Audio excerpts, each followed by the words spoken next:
ஊறின உளுத்தம்பருப்பு, பச்சை மிளகா, பெருங்காயம், உப்பு போட்டு அரைச்சிட்டு இட்லி ஆவியில் வச்சு வேக வச்சு அப்புறம் அதை உதுத்து வச்சுருக்கோம். தித்திப்பு பூர்ணமும் பண்ணியிருக்கோம். 1 கப் அரிசி மாவு, 1/4 ஸ்பூன் உப்பு, 2 ஸ்பூன் எண்ணெய் ஊற்றிட்டு 1/2 கப் தண்ணி ஊற்றி தோசை மாவு பதத்தில் கெட்டியாக அப்படி கரைச்சிருக்கோம். இலையில் எண்ணெய் தடவிட்டு அதில் இந்த தோசை மாதிரி இதை பண்ணி அது நடுவில் நம்ம பண்ண தித்திப்பு பூர்ணத்தை அப்படி வைக்கிறோம். இலையை அப்படியே மடிச்சுட்டு இட்லி ஆவியில் ஒரு 5 நிமிஷம் வேக வச்சு எடுத்துட்டா சுவையான பூர்ண கொழுக்கட்டை ரெடி ஆகிடுது.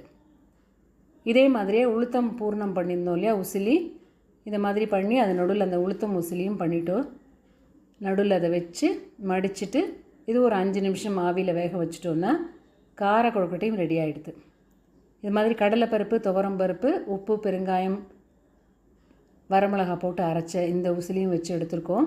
மாலை நேரத்தில் ஹெல்த்தியான ஒரு டிஃப்ரெண்ட்டான ஒரு ஸ்நாக்ஸ். இந்த வீடியோ பற்றின உங்கள் கமெண்ட்ஸ் போஸ்ட் பண்ணுங்கள்.